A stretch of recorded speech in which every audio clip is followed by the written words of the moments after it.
Hello everybody, Papa Blue Shirt. Today I am going to change my crankset on my Jumbo. I wanted to get a shorter crankset so I could see how it would be, see if it helped my back any and my hip any, so let's get going.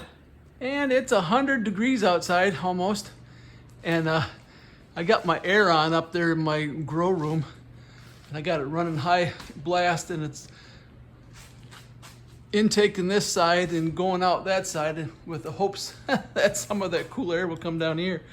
But this is what it looks like here. This is the chain ring I have on here right now. It's a FREEWHEEL 56 tooth. And I'm gonna change the crankset, and I'm gonna try to put a bigger chain ring on there too. So let's see how that goes today. So let's get going on this, and boy, this is gonna be nice. I'll probably put this on a time lapse because it's just so hard with gloves on to get the camera to stop. But basically all we're gonna do, we're gonna take the pedals off. Once we get the pedals off, it's easier to take the pedals off with it on the bike, so make sure you do it while it's still on the bike. And then we're gonna take off the chain ring, and yeah, I might just leave this chain ring on here. And yeah, I'm gonna leave this chain ring on here and just use the new one. But we'll pull off the crank and do the same on the other side, and we'll put the new one on there. And here's what the new one looks like. That's really nice. You can see there, 140s. And the ones that are on here are 165s, I think, if I remember right. So we got each of the cranks here, got a left and a right. And they also include all the bolts. Bolts for the crank and for the chain ring. So yeah, that's nice.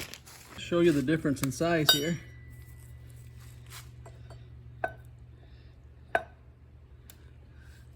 That's about how much shorter it's gonna be. Pretty close to where it's gonna be. So gonna be a lot shorter than the one that's on there.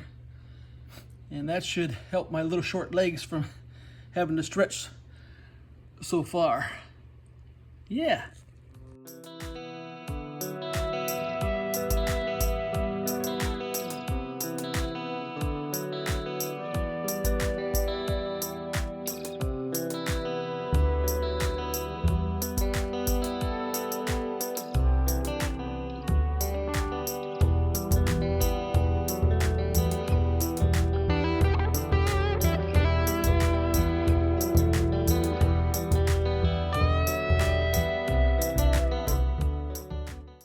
Wanted to show you the size comparison.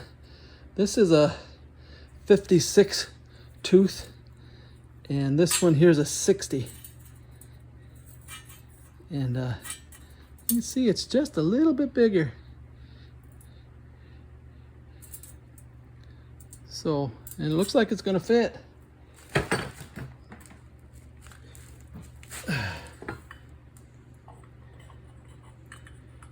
Like it's gonna fit no problem. In fact, this one seems to fit better than the other one. I don't know. Must be standing out further or something. The way they built this must be a little different.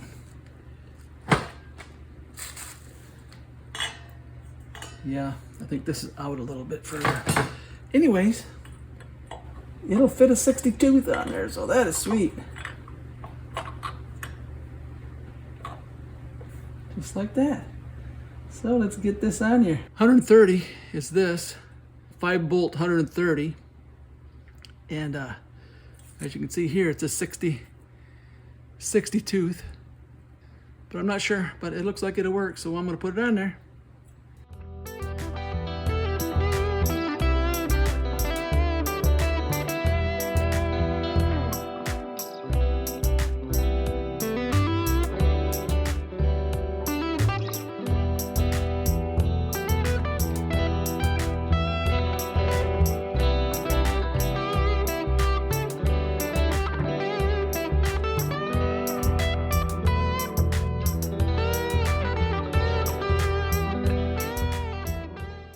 All right, when you put these on, you alternate just like you do on a car tire.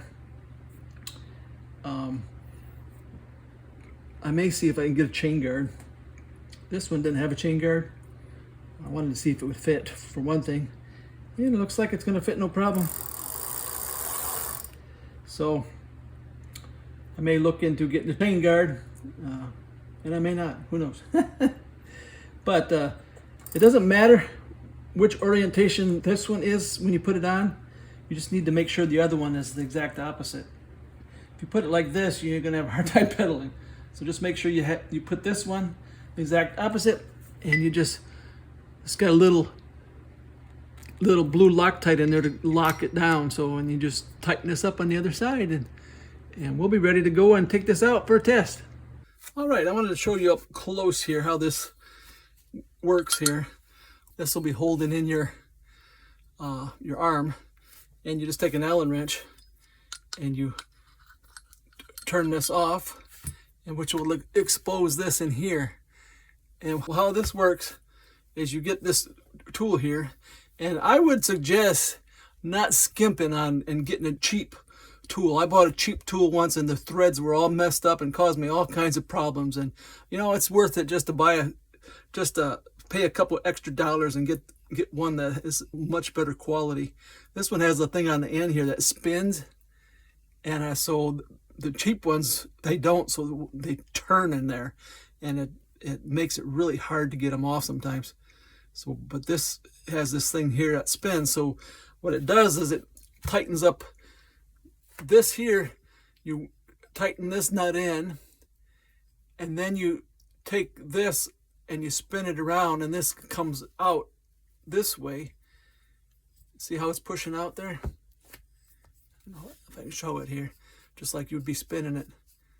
And this will push up against the shaft, and once it hits it, this will freeze, but this will still be able to turn, so it just works a lot better.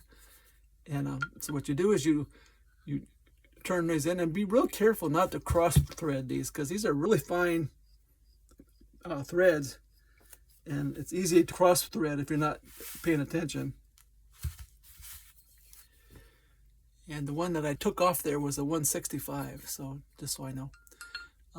Yeah, so what I usually do is I turn it the opposite way until it I can feel it, you kind of go in where it's supposed to go, and then I can turn back the other way.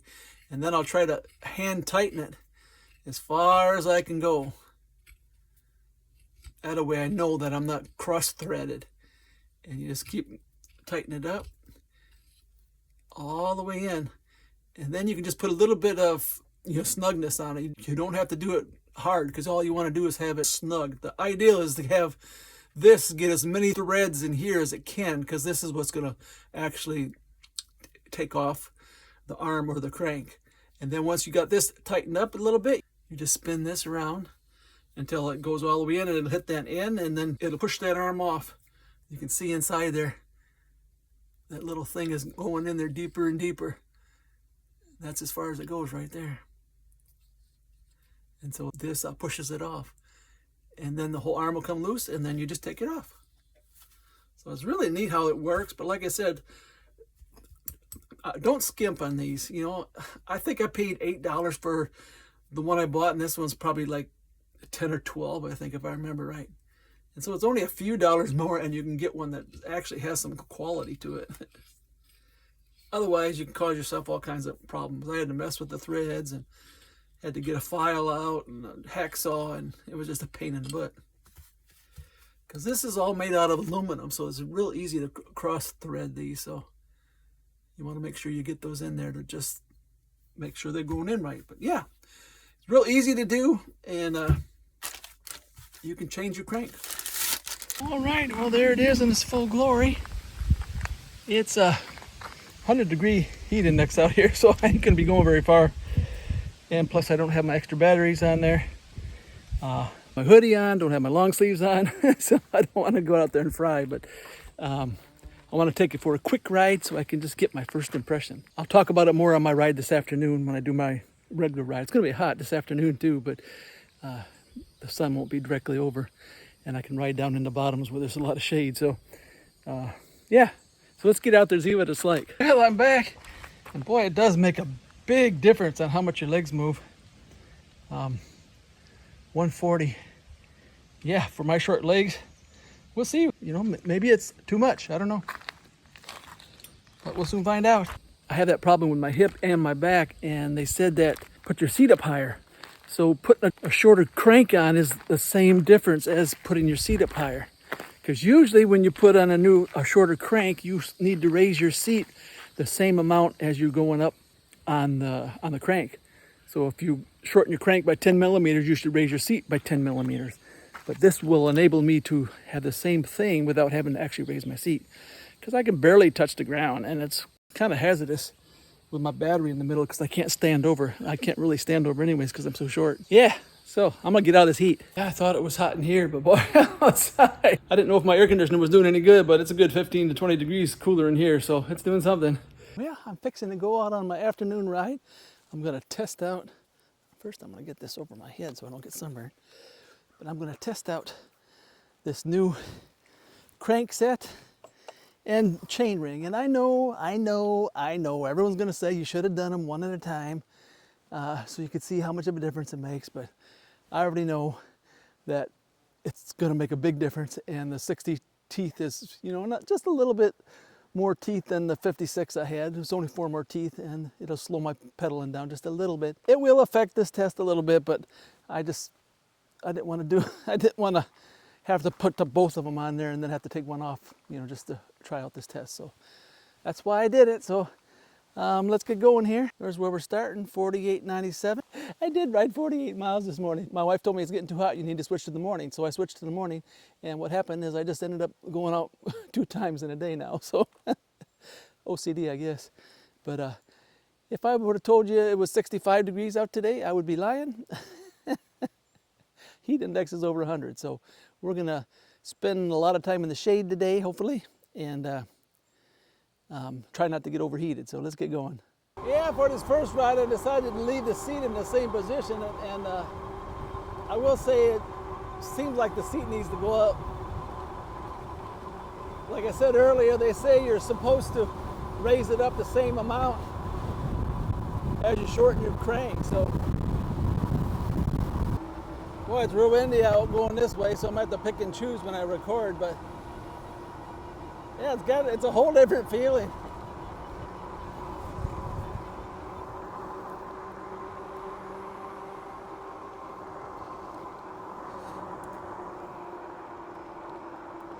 It's a whole different feeling. I mean, everything's in a different position than it was. So yeah, I'm gonna ride it for a while and I'll let you know what I think. People that this would mostly be for would be probably for shorter people like me. But a lot of the information I got from a guy who's over 6 foot tall, and he rides 140s. So a lot of times the height doesn't have a whole lot to do about it. You might have a really long torso and short legs even. But yeah, I do notice that you do lose some leverage. It's a little bit harder for me to pedal, and of course I am pedaling right into the wind, so that might have something to do with it. And I did change the chain rings. Yeah, but you can always downshift to get the leverage that you want. So yeah, we'll see. We'll go down here to one of my favorite places to ride. Mainly because it's shaded. You know, this is the kind of day where most normal people stay home. I'm not normal, so I go. But yeah, it definitely changes the feel of the bike.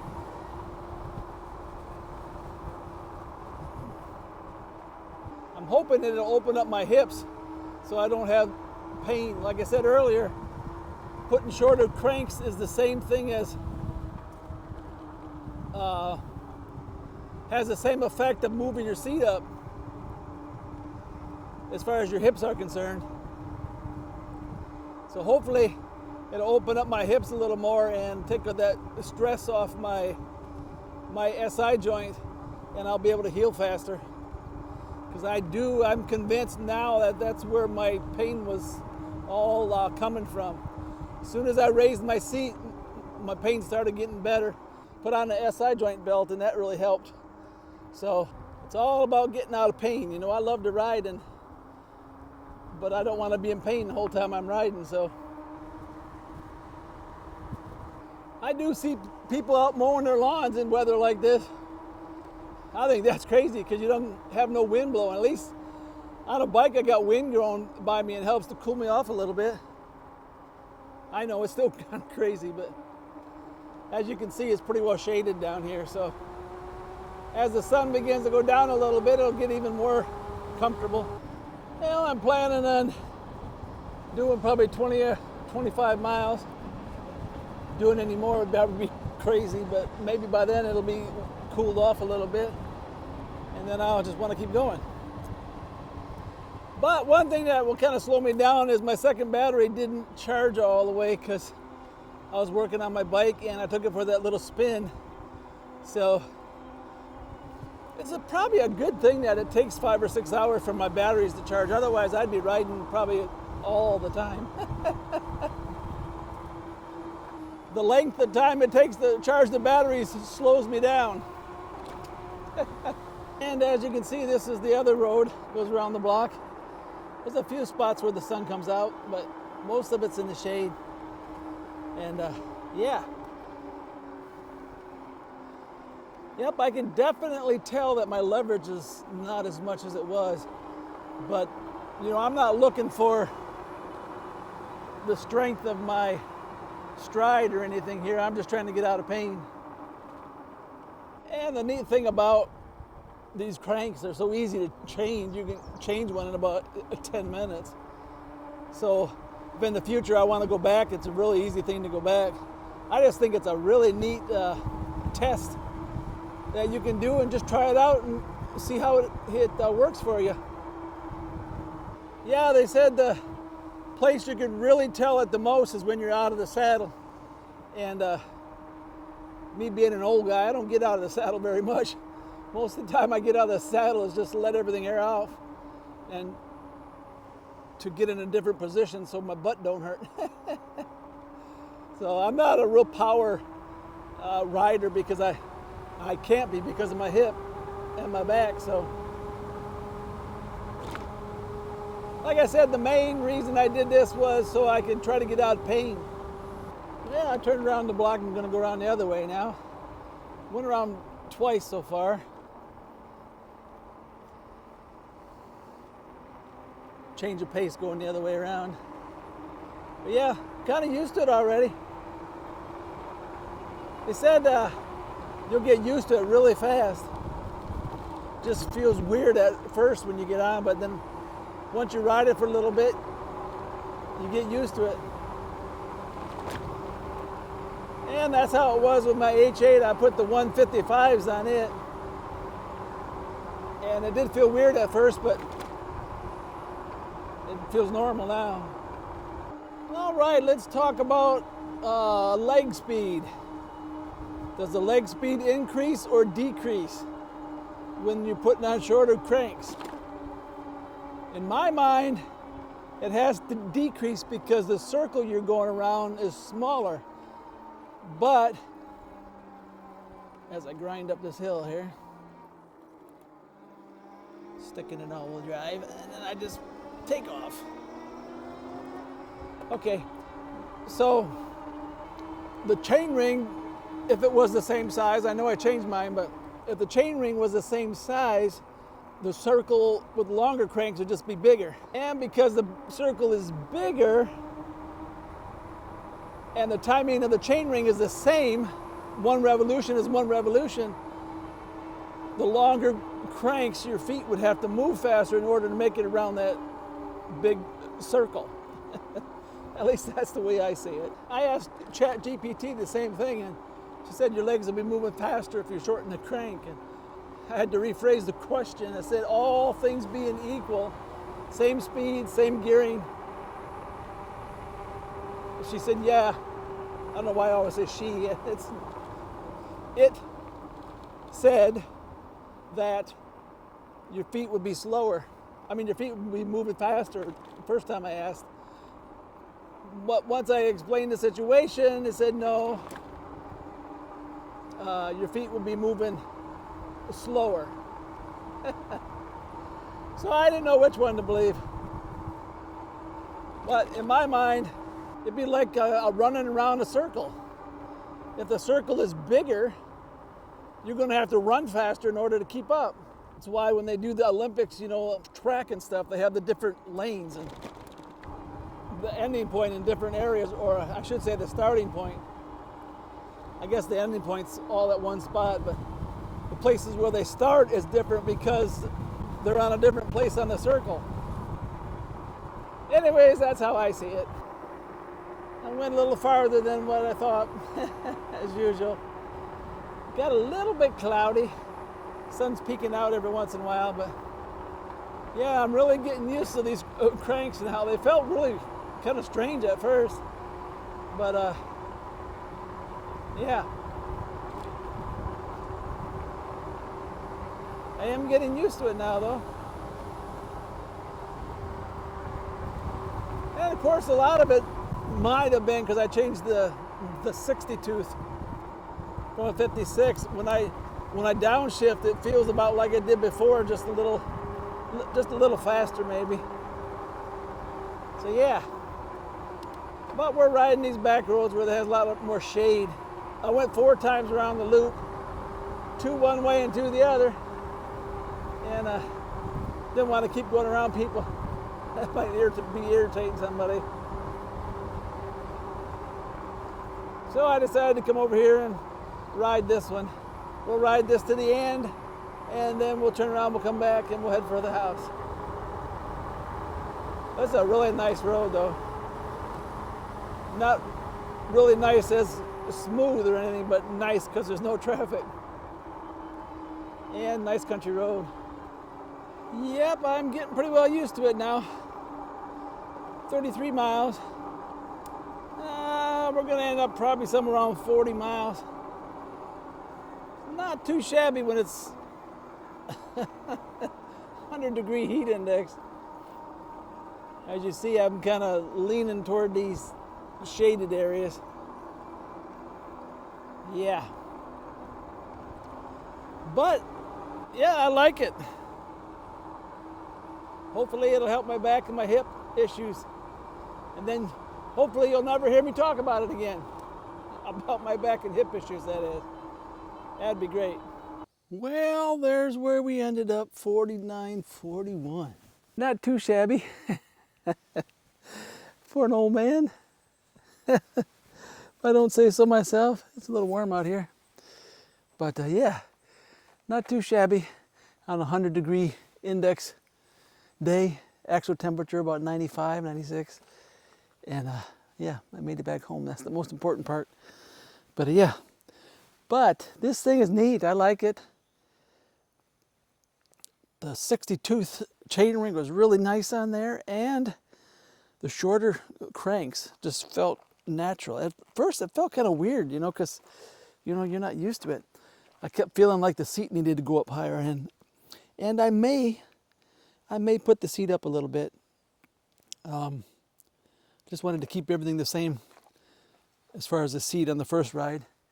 And we'll see how my back does tonight. And yeah, I'm hoping it'll be really nice. And yeah, I'll have some really good reports. It was a nice ride, and riding down those old country roads and trying to stay in the shade the whole time. Well, anyways, thanks for coming along with an old man. Trying to rack my miles up in the summertime when it's a little bit easier. And the key word is little bit. That intense heat, that can be pretty rough. But stay tuned. I'll be doing my 5,000 mile review here real soon. I'm getting pretty close. About 59 miles, I think it looks like. So probably tomorrow. Probably ride 50 in the morning, and in the evening I'll probably get that. So within a few days, you should probably see my 5,000 mile review, as long as I can get it edited. I like to ride more than I like to edit, so that's the problem sometimes. Anyways, thanks for riding with me. Goodbye, good luck, and may the good Lord take a liking to you.